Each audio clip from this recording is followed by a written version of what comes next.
하나님 말씀 전하겠습니다. 5월은 가정의 달입니다. 5월은 가정의 달입니다. 여러분 가정마다 하나님의 은총과 평화가 가득하시길 바랍니다.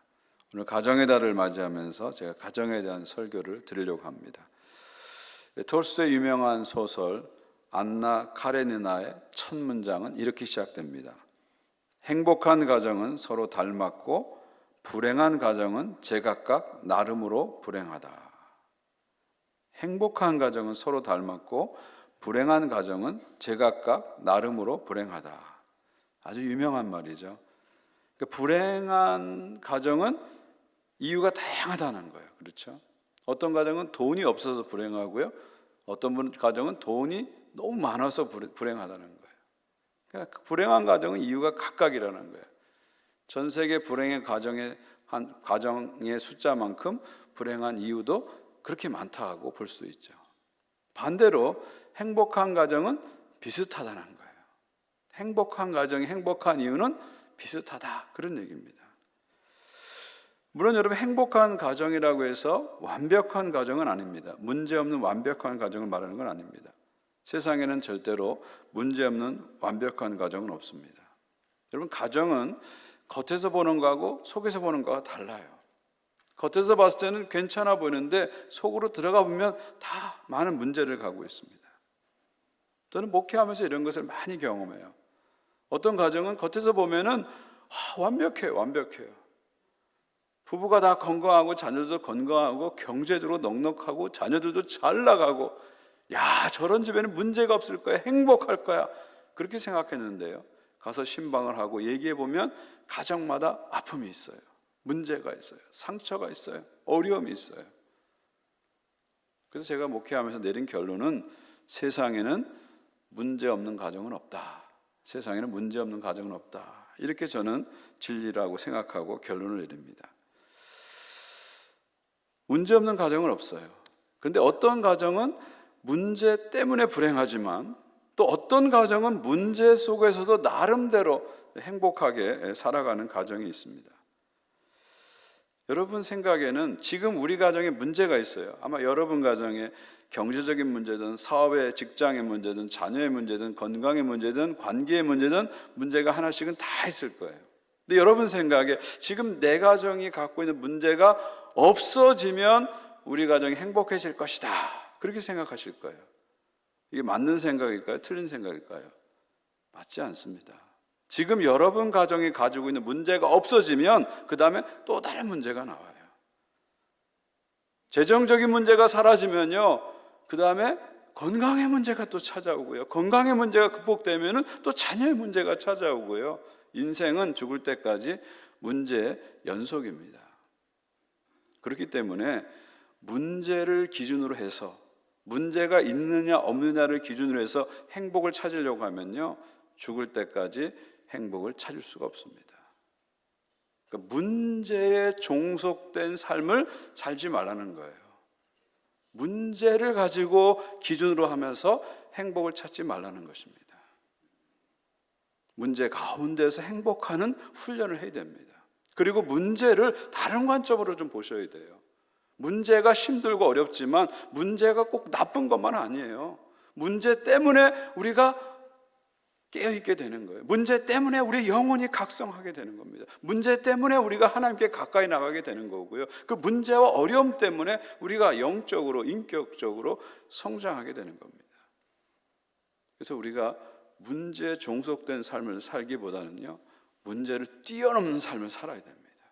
그래야 어떤 상황 속에서도 행복을 찾을 수 있고 행복을 가꿀 수 있는 것입니다. 어떤 가정은 문제가 있지만 행복을 잘 가꾸어 가는 가정들이 있어요. 문제가 있고 어려움이 있지만 가족 구성원들이 행복을 잘 가꾸어 가는 그런 가정이 있습니다. 그런 가정의 공통점 무엇일까요? 톨스토이 말처럼 행복한 가정은 비슷한 이유가 있다고 하는데, 그런 가정의 비슷한 이유는 뭘까요? 저는 그것은 화목이라고 생각합니다. 화목. 행복한 가정의 공통점, 그것은 화목이다, 저는 그렇게 생각합니다. 특별히 잠언 말씀은 가정의 화목을 특별히 강조합니다. 가정생활에서 제일 중요한 것이 화목이다. 잠언은 그렇게 말하죠. 가정의 제일은 화목이다. 이것이 가정에 대한 잠언의 철학입니다. 오늘 본문을 보십시오. 가산이 적어도 여호와를 경외하는 것이 크게 부하고 번뇌하는 것보다 나으니라. 채소를 먹으며 서로 사랑하는 것이 살찐 소를 먹으며 서로 미워하는 것보다 나으니라. 16절에서 뭐라고 말하죠? 가산이 적어도 여호와를 경외하는 것이 크게 부하고 번뇌하는 것보다 나으니라. 무슨 얘기입니까? 좋은 가정이냐 아니냐의 기준은 재산의 유무에 있지 않다는 거예요. 행복한 가정이냐 아니냐 하는 것은 재산의 다소에 있지 않다는 것입니다. 물론 그렇다고 해서 재산이 적은 집은 행복하고 재산이 많은 집은 불행하다, 그런 뜻은 아닙니다. 그렇죠? 어떤 집은 재산이 없기 때문에 또 다투고 또 싸우고 불행해질 수 있어요. 또 어떤 집은 재산이 많기 때문에 넉넉한 마음을 가지고 그것 때문에 행복하게 살아갈 수도 있습니다. 거꾸로 볼 수도 있잖아요. 우리 집은 가진 게 없으니까 싸울 일이 없어요. 그래서 화목한 가정이 있어요. 반대로 어떤 집은 재산이 너무 많아서 가족 간에 막 싸움이 끊이질 않아요. 그래서 불행한 가정도 적지 않습니다. 그러니까 이 16절의 의미는 뭐예요? 재산이 있고 없고를 떠나서, 재산이 있고 없고를 떠나서 번뇌가 없고 다툼이 없는 집, 다시 말하면 화목한 집이 행복한 집이라는 거예요. 진짜 행복한 가정은 화목한 집이라는 거예요. 화목한 집이라는 거예요. 재산이 많고 자녀가 잘 되는 집안이 행복한 집이 아니라 화목한 집이 행복한 집이다. 잠언은 그렇게 말하는 거죠. 그리고 그렇게 되기 위해서는 하나님을 경외하는 신앙이 가정 안에 있어야 된다, 그런 말씀이죠. 17절 말씀도 같은 맥락의 말씀이죠. 채소를 먹으며 서로 사랑하는 것이 살찐 소를 먹으며 서로 미워하는 것보다 나으니라. 무슨 얘기입니까? 행복한 가정은 무엇을 먹느냐에 달려있는 게 아니에요. 요즘은 자꾸 먹는 것에 우리가 목숨을 거는데요, 무엇을 먹느냐에 달려있는 게 아닙니다. 그게 아니라 가족 구성원들이 어떤 관계를 맺고 사느냐, 여기에 행복한 가정의 이유가 또 원인이 달려있다, 그런 말입니다. 이 말씀은 또 잘못 오해하면 안 돼요. 무조건 채소 먹는 집안은 서로 사랑하고 잘 살고 고기 먹는 집안은 싸운다, 그런 뜻도 아니죠. 그렇죠? 반대일 수 있잖아요. 우리 집은 맨날 채소만 먹어요. 그러니까 맨날 우리 풀떼기만 먹고 서로 막 싸우는 거예요. 불만이 많은 거예요. 반대로 매일 좋은 음식, 고기를 먹는 집안은 서로 만족하다 보니까 서로 안 싸울 수도 있는 거예요. 그렇죠? 또 반대로 갈 수도 있습니다. 늘 채소만 먹다 보니까 가족들이 힘이 없어요. 그러니까 싸울 힘이 없어요. 그래서 안 싸워요. 안 싸워요. 근데 늘 고기를 먹으니까 사람들 힘이 넘쳐나니까 쓸데가 없으니까 막 서로 막 싸우는 거예요. 그럴 수도 있잖아요. 그러니까 오늘 17절 말씀의 포인트는 뭐냐면, 서로 미워하거나 싸우지 않고 서로 사랑하는 이 화목한 가정이 진짜 행복한 가정이고, 행복한 가정의 가장 중요한 요소는 가족끼리 화목하는 거다, 그런 얘기죠. 그리고 그 화목한 가정을 이루려면 여호와를 경외하는 신앙이 가정 안에 있어야 된다, 그 말씀을 하는 거죠. 한 군데 더 찾아보면 17장 1절을 보십시오. 마른 떡 한 조각만 있고도 화목하는 것이 제육이 집에 가득하고도 다투는 것보다 나으니라. 이 마른 떡, 구체적으로 빵이죠. 우리 이스라엘 사람들은 빵을 먹으니까 마른 빵, 삐쩍 마른 빵 한 조각을 먹어도 화목한 집안이 고기를 잔뜩 먹고도 다투는 집안보다 낫다, 이게 이런 얘기죠. 무슨 얘기예요? 돈보다 화목이 더 중요하다는 것이죠. 그러니까 우리는 어떤 대가를 치르더라도 가정의 화목을 지켜야 돼요. 절대로 가정의 화목을 빼앗겨서는 안 됩니다. 잠언 기준으로 행복한 가정은 돈 많은 집안이 아니에요. 권력 있는 집안이 아니에요. 자녀들이 잘 되는 집안이 아니에요. 잠언 기준으로 행복한 집안은 화목한 집안이 행복한 집안이다, 그런 말이죠. 그러니까 가장 불행한 가정은 돈 없는 가정이 아니라 다투는 가정이고요, 가장 행복한 가정은 화목한 가정이다. 이것이 잠언의 결론이다, 그렇게 말씀드릴 수 있습니다. 그러므로 잠언에 따르면 우리가 가정생활하면서 제일 힘써야 될 것은 화목이에요. 가정의 가장 최고의 가치는 가족끼리 화목하는 거예요. 이게 최고의 가치라는 거예요. 근데 많은 부부들이요, 자녀들을 키우면서 자녀 교육 문제 갖고 많이 다퉈요. 아마 여러분도 그러셨을 거예요. 우리 젊었을 때 우리 부부가 왜 싸웠지 하면은 대개 자녀 교육 문제 갖고 많이 다툽니다. 근데 여러분, 자녀 교육 문제 갖고 막 다투고요, 심지어 아이들 앞에서 막 소리치고 싸우면요, 자녀 교육에 제일 안 좋은 일을 하는 거예요. 주제는 자녀 교육인데 결과는 자녀 교육에 제일 안 좋은 일을 하시는 거예요. 그래서 자녀 교육 문제 갖고 의견이 달라지면요, 그냥 무조건 양보하고 희생하세요. 그리고 화목을 이루세요. 그것이 최고의 자녀 교육이에요. 여러분 자녀에게 줄 수 있는 가장 최고의 자녀 교육은 부부끼리 화목하게 사는 거예요. 그거보다 더 좋은 교육은 없는 거예요. 또 어떤 집안에서는요, 돈 때문에 서로 다퉈요. 돈을 좀 더 벌려고 막 서로 그 문제 갖고 막 다퉈요. 근데 여러분, 만불을 한 달에 더 번다 해도요, 서로 다투면요, 그 만불 아무 소용이 없는 거예요. 만불이든 10만 불이든 돈이 더 많이 들어와도요, 그것 때문에 부부가 서로 다투고 갈라선다면 그 무슨 소용이 있겠어요? 화목을 가장 높은 가치로 두셔야 돼요.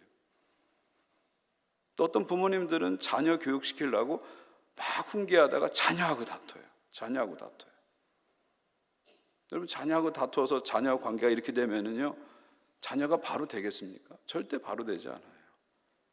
그러니까 자녀가 좀 못마땅해도 마음에 안 들어도요, 인내하고 참고 받아주면서 자녀와 좋은 관계를 만드세요. 그래야 자녀를 바르게 이끌 수 있는 가능성이 생기는 거예요. 자녀와 불화하고 사이가 안 좋으면요, 다리가 끊어지면요, 아무것도 할 수 없는 거예요. 그러니까 우리가 성경적으로 말씀드리면 가정의 최고의 가치는 화목이다. 화목을 항상 최고의 가치로 놓고 우리는 살아야 한다는 것이죠.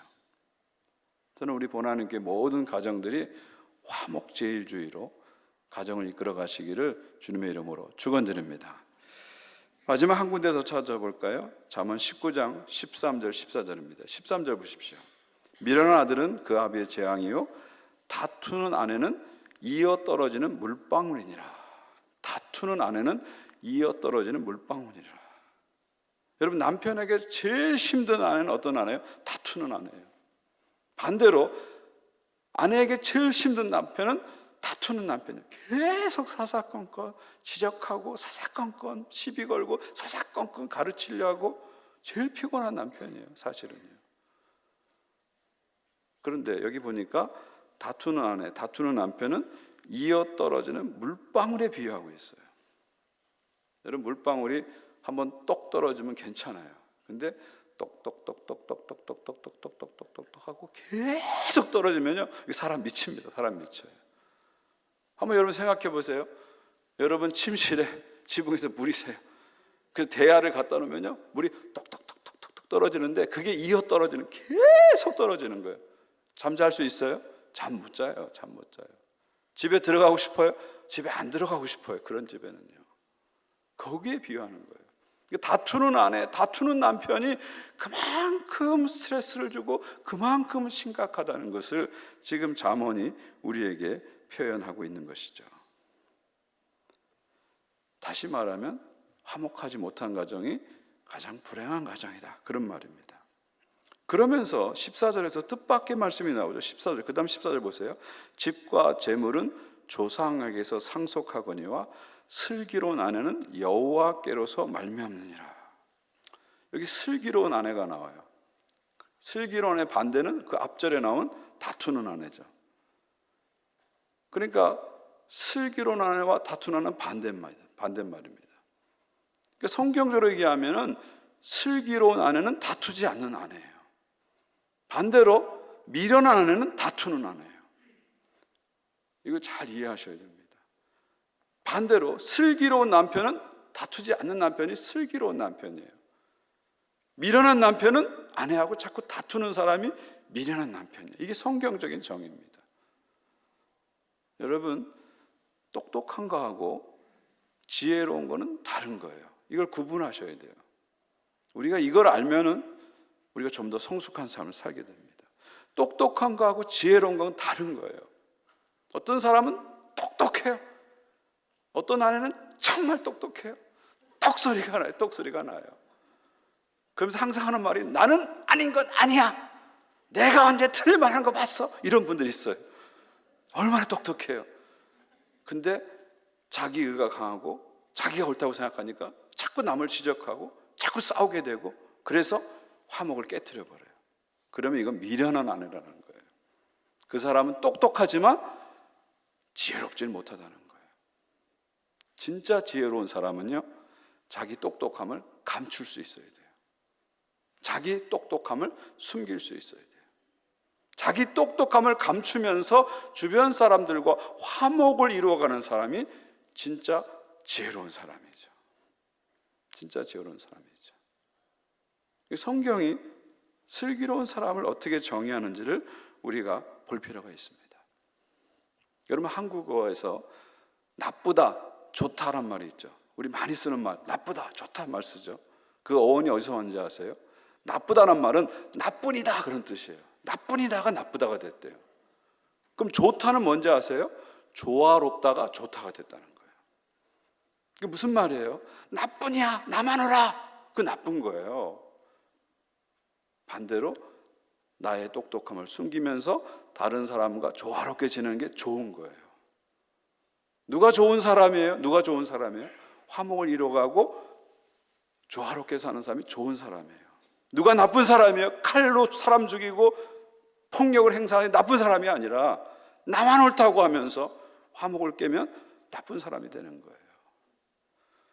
저는 저와 여러분이 다 좋은 사람 되기를 주의 이름으로 축원드립니다. 우리 좋은 사람이 돼야 돼요. 그래서 화목한 가정을 만들어 가야 합니다. 그런데요, 14절 다시 한번 보세요. 14절 이해하기 어려운 말씀이 나오죠. 집과 재물은 조상에게서 상속되거니와 슬기로운 아내는 여호와께로서 말미암느니라. 이게 무슨 말일까요? 집하고 재물, 집은 부동산이겠죠. 재물은 여러 가지 현금, 재산, 여러 가지 재산을 말하겠죠. 한마디로 웰스, 재산은 조상에게서 온다는 거예요.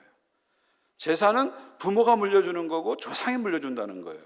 그런데 슬기로운 아내는 하나님께로서 온다. 슬기로운 아내는 여호와께로서 온다. 그렇게 얘기했어요. 이게 무슨 뜻일까요? 이게 무슨 뜻일까요? 재물은 조상에게서 오고 슬기로운 아내는 하나님에게서 온다. 이게 무슨 뜻일까요? 두 가지 의미가 있다고 생각해요. 하나는 재물보다 슬기로운 아내가 좋다는 거예요. 아무리 조상이, 아무리 부모가 많은 재산을 물려줬어요. 아파트 몇 채를 물려주고 땅을 어마어마하게 물려줬어요. 근데 다투는 아내하고 살면 그 재물 아무 소용이 없다는 거예요. 그러니까 재물보다 화목이 중요하다는 것을 다시 한번 강조하는 거예요. 두 번째 의미는 뭐냐면 아내는, 남편은, 배우자는 누가 준다고요? 하나님이 주신다는 거예요. 하나님이 주신다는 거예요. 하나님이 나에게 아내를 주신 거고 하나님이 나에게 남편을 주신 거예요. 근데 우린 그렇게 생각 안 하잖아요. 내가 이 여자를 선택했어. 내가 이 남자를 선택했어. 이렇게 생각하잖아요. 아마 여러분도 그렇게 생각하실 거예요. 여러분 가운데 어떤 분은 연애 결혼하신 분도 여기 계실 거고 어떤 분은 중매 결혼하신 분도 있을 거예요.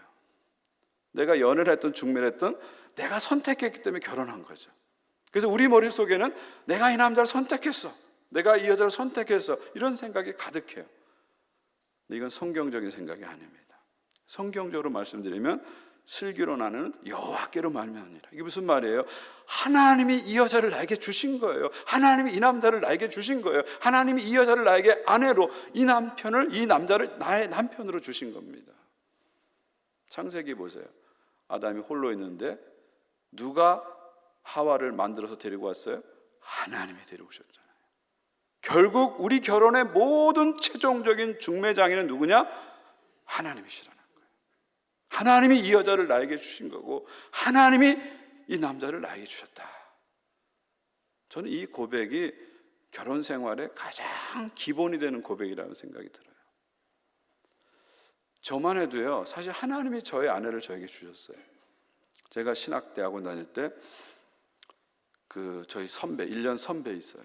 1년 선배가 있었는데 그분이 이제 자기 교회에서 교회학 전도사를 하는데 교사 중에 한 분이 저희 아내입니다. 교사 중에 한 명이 저희 아내예요.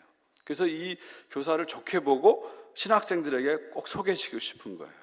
근데 처음부터 저를 소개시킨 게 아니라 제 친구한테 소개해줬어요. 제 친구한테. 같이 신학 공부 제 친구한테. 근데 소개시켜줬는데 어떻게 잘 안 돼서 두 사람이 못 만났어요. 그러다가 그 전사님이 포기하지 않고 저한테 차례가 온 거예요. 제가 두 번째 차례를 받은 거예요. 차례가 와서 자기 교사 중에 이렇게 좋은 손성이 선생님이 있는데 그 전사 만날 수 있어? 만나고 싶어? 그러는 거예요. 그래서 제가 만나고 싶다 그랬어요. 그래서 이제 만나게 됐는데 이 전사님이 이렇게 사람은 너무 좋은데 명확하게 일을 하는 스타일이 아니에요. 근데 약속을 했는데 저건 흐릿하게 약속을 하고 아내하고는 분명하게 약속한 거예요. 근데 저는 지나가는 말로 했기 때문에 진짜 약속이 됐다고 생각 안 했거든요. 근데 이분은 약속된 줄 알고 저와 이 전수사님은 딱 레스토랑에서 기다리고 있는 거예요. 근데 저는 약속이 안 된 줄 알고 안 나간 겁니다. 그러니까 제가 처음부터 바람을 맞춘 거예요. 그러면 이제 깨진 거죠. 그러니까 아내도 기분이 나쁜 거예요. 이 남자가 뭐길래 안 나와. 기분 나쁜 거죠. 저도 늘 미안한 거예요. 내가 어쨌든 본의 아니게 그렇게 했기 때문에. 그래서 그냥 끝났어요. 그게 끝났어요. 그리고 한 학기가 돼서 지나가지고 가을 학기 됐는데 이 전사님 미안해서 또 한 번 얘기하는 거예요. 그때 그 선생님 한번 만나볼래? 그러는 거예요. 근데 그때 제가 미안한 마음이 있어서 그러죠 뭐 해가지고 가을날에 한양대학교 앞에 있는 대사관이라는 레스토랑에서 경양시에서 만나가지고 선을 보게 된 거고, 그리고 3번 만나고 제가 반해서 결혼하자고 해서 결혼하게 된 거예요. 그러니까 저는 왜 제 이 말씀 드리냐면 사실은 저와 저 아내는 안 만날 수도 있었잖아요. 그 첫 번째 제 친구가 오케이 하면 그쪽으로 갈 수도 있었잖아요. 그리고 이런 중간 과정에서 제가 안 만날 수 있고 우리 아내가 기분 나빠 안 만날 수 있는데, 제가 봤을 때는 뭔가 우리 두 사람을 만나게 하는 불가항력적인 힘이 개입됐다고 저는 느끼거든요. 그 불가항력적인 힘이 하나님이라고 저는 믿습니다. 남의 이야기 좀 아멘 좀 하세요. 저는 하나님이라고 믿습니다. 아멘. 그래서 저가 아내를 만나고 아내는 저를 만나서 지금까지 30년 이상 결혼 생활을 하고 있는 거죠. 저는 이런 고백이 저만의 고백이 아니라 여러분들의 고백이라고 저는 믿습니다. 그렇죠? 하나님이 이 남자를 나에게 주신 거예요. 이 여자를 나에게 주신 거예요. 나를 너무도 잘하는 하나님께서 이 여자를 주신 거고, 나를 너무도 잘하는 하나님께서 이 남자를 주신 거예요. 이 고백을 우리가 늘 하고 살면요, 부부간의 어려움들을 이길 수 있어요. 어떤 고난도 이길 수 있어요. 저는 이 고백, 아내는 여호와께로 말미암느니라, 슬기로나는 여호와께로 말미암느니라, 이 고백, 이것이 항상 우리 마음에 있었으면 좋겠습니다. 또 한편으로 이 말씀을 뒤집어 생각하면요, 하나님은 나에게 슬기로운 아내를 주셨는데 내가 잘못해서 다투는 아내를 만든 거예요, 사실은. 그렇죠? 하나님은 나에게 꼭 맞는 남편을 주셨는데 내가 잘못해서 이상한 남편 만든 거예요. 자꾸 하나님께 원망하지 마시고요, 내가 하나님은 나에게 제일 맞는 사람을 줬는데 내가 원망하고 투덜대다 보니까 이상한 사람 만들어놨구나. 지금이라도 하나님이 주신 아내야, 하나님 주신 남편이야 생각하고 다시 시작하세요. 그런 관점을 갖기 시작하면서 우리 결혼 생활에, 가정 생활에 화목이 이루어지고 놀라운 변화가 일어나는 거죠. 마지막으로 종교개혁자 루터 가정 이야기 말씀드리면서 말씀 맺고자 합니다. 여러분 잘 아시다시피 종교개혁자 마틴 루터가 비텐베르크라는 도시에서 이제 종교개혁을 일으켰습니다. 그리고 종교개혁이 잘 돼가지고 비텐베르크 시 전체가 이제 개신교로 넘어온 거예요. 근데 그 비텐베르크 시 안에는 수녀원이 있었습니다. 그 수녀원에 12명의 수녀가 있었어요. 그 루터가 이 12명의 수녀를 다 환속시켰어요. 수녀를 그만두고 일반인으로 환속을 시켰습니다. 그 중에서 나이 많은 3명은 집으로 돌아가게 했고요, 9명, 젊은 9명은 다 짝을 차서 결혼을 시켰습니다. 그 결혼을 누가 시키면 루터가 시킨 거예요. 루터가 다 주변 사람에게 중매해서 9명을 다 결혼시켰습니다. 그런데 그 9명 중에서 외모로는 가장 떨어지는 사람이 카타리나 폰 보라입니다. 한번 사진 보여주시겠어요? 옆에 있는 분이 루터의 부인 카타리나 폰 보라입니다. 폰이 들어가니까 귀족이라는 뜻이죠. 카타리나 폰 보라예요. 근데 이 수녀만 9명 중에서 8명은 다 시집갔는데 이 수녀만 남편감을 못 찾은 거예요. 루터가 막 중매했는데도 잘 안 돼요. 잘 안 돼요. 근데 이 카타리나가 진짜 마음으로 좋아하는 사람 누구냐면 루터를 좋아한 거예요. 그래서 이 여자가 카타리나가 루터에게 호감을 표시합니다. 그리고 루터도 그리고 생각하고 이렇게 보니까 카타리나가 참 좋게 보이는 거예요. 그래서 루터하고 카타리나가 결혼을 합니다. 결혼해요. 근데 루터의 일기를 보면 결혼 생활이 평탄하지가 않았습니다. 계속 다투고 싸우고 힘들었어요. 여러분 한번 생각해 보세요. 평생 수도사로, 루터는 수도사로 살았어요. 총각하고 수도사로. 평생 수녀로 살았어요. 두 사람이. 평생 수도사 수녀로 살았으니까 얼마나 자아가 강하겠어요. 자아가 강하겠어요. 그런 사람이 갑자기 결혼해서 한 입을 덮고 자니까 이게 결혼 생활이 쉽지 않은 거예요. 자꾸 싸우고 다투고 불화가 자꾸 일어나는 거예요. 너무너무 힘든 거예요. 루터가 결혼 생활이 원만하지 않았습니다. 그러다가 어느 날 루터가 변화가 일어나기 시작해요. 그리고 이 두 사람은 배경이 너무 다릅니다. 이 카타리나 폰 보라는 이 폰이 들어가면, 독일에서 폰이 들어가면 귀족이란 뜻이거든요. 귀족 집안의 여인이었고요. 루터는 광부의 아들이었습니다. 쉽게 말하면 카타리나는 시티걸이었고 루터는 컨트리보이였습니다. 너무 배경이 다른 거예요. 그러니까 수녀, 수도사가 만나고 배경이 다른 사람 만나니까 사는 게 쉽지 않은 거예요. 계속 어려운 거예요. 근데 그런다가 그들이 시간이 지나면서 믿음 안에서 서로 이해하고 받아주고 사랑하기 시작했어요. 근데 그렇게 될 수 있는 결정적인 계기가 뭔지 아세요? 두 사람이 결혼을 소명으로 콜링으로 받아들이기 시작하면서 놀라운 변화가 일어났습니다. 루터도 카타리나도 결혼을 소명으로 받아들였어요. 내가 수도사로 부름받은 것도 소명이고 내가 수녀로 부름받은 것도 소명이었듯이 내가 이제 한 아내로, 한 남편으로 부름받는 것도 소명이다. 결혼을 소명으로 받아들였어요. 그리고 이 결혼 안에서 나는 성화의 과정을 이루어갈 것이다. 그렇게 고백했습니다. 이런 고백을 하기 시작하면서 두 사람의 관계가 원만해지고 화목하기 시작했습니다. 그리고 만혼에도 불구하고 금술이 좋아서 6명의 아이를 낳았고요. 자기 자식 외에 4명을 입양해서 10명의 훌륭한 자식을 키웠습니다. 그리고 루터는 특히 음악을 사랑했는데 저녁 식사 후에는 자신이 직접 류트, 사진 한번 보여주시면 류트, 기타와 비슷한데 류트를 치면서 자기 자녀들과 저렇게 카타리나와 함께 찬송가를 부르고 음악을 부르는 그런 가정적인 남자로 루터가 바뀌어가기 시작했습니다. 또 카타리나는 잔병치레가 많은 루터를 지극정성으로 돌봤습니다. 종교개혁을 하는 루터를 돌보면서 카타리나는 이렇게 말했습니다. 나는 나뿐만 아니라 전 세계를 위해서 당신을 살리겠어. 이렇게 고백을 했죠. 그러면서 루터의 건강을 챙겼고요. 카타리나는 루터의 육체적 건강뿐만 아니라 영적인 건강도 챙겼습니다. 루터가 종교개혁을 한참 하는데 카톨릭 교회가 너무 핍박을 하니까 의기소침해서 낙심해서 포기할 마음이 생겼어요. 그때 카타리나가 어느 날 검은 상복을 입고 루터 앞에 나타납니다. 그래서 루터가 말합니다. 누가 죽었어? 라고 묻습니다. 그래서 카타리나가 말합니다. 하나님이 죽었어. 그래서 루터가 화를 내면서 아니 그런 불경스러운 말을 어떻게 합니까? 그랬더니 카타리나가 하는 말이 하나님이 살아계시지 않고 죽지 않았다면 당신이 이렇게 낙심하고 절망할 수 있겠습니까? 호통을 쳤다는 거죠. 이 말에 루터가 영적인 도전을 받고 다시 일어나서 끝까지 종교개혁을 완성했다고 합니다. 루터는 자신의 아내를 끔찍이 존경하고 사랑했습니다. 그는 말년에 이런 얘기도 했습니다. 나는 프랑스나 베니스를 다 준다고 해도 카타리나와 바꾸지 않겠다. 얼마나 멋진 말입니까? 여러분도 오늘 집에 가셔서 나는 토론토와 캐나다를 다 준다 해도 당신과 바꾸지 않겠다. 뭐 돈도 안 들어가는데 왜 못합니까? 그렇게 하세요. 이렇게 말할 정도로 루터는 사랑을 했습니다. 그리고 루터는 자신의 일기에서 자신의 결혼 생활을 이렇게 정리했습니다. 결혼은 끊임없이 상호 노력해야 하는 일이며 기도해야 하는 일이다. 아내를 얻는 일은 어렵지 않다. 그러나 아내를 변화없이 사랑하는 일은 쉽지 않다. 결혼 생활에서 화목보다 더 달콤한 것은 없으며 불화보다 더 씁쓸한 것은 없다.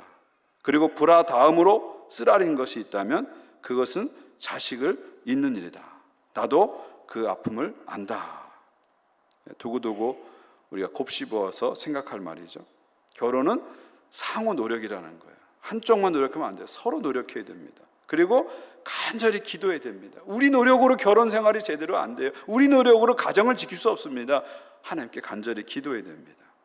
그리고 결혼 생활에서 가장 달콤한 것은 화목이고요, 가장 씁쓸한 것은 불화입니다. 또 불화만큼 힘든 것이 자식을 잃어버리는 거죠.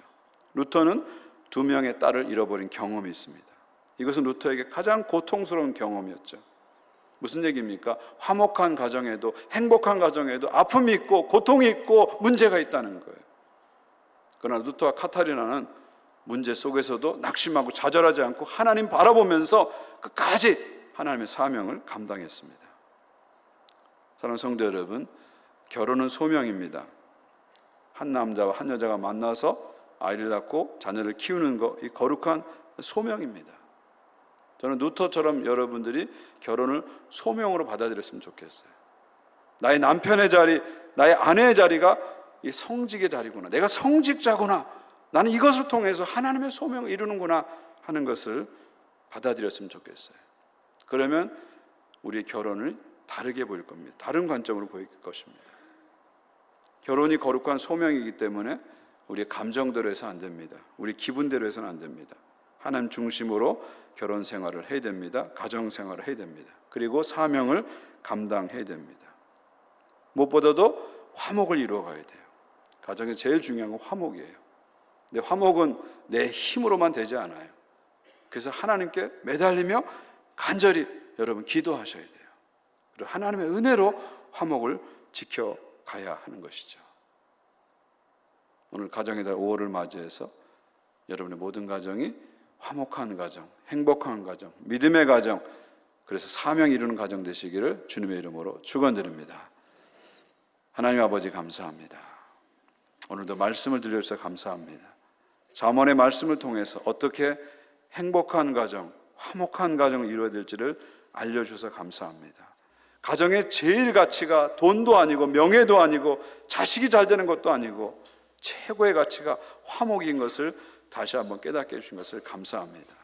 모든 가정이 화목한 가정 되게 해주시고 결혼을 통해서 하나님의 소명과 하나님의 사명을 이루는 가정 되게 하여 주시옵소서. 예수 그리스도 존귀하신 이름으로 기도하옵나이다. 아멘.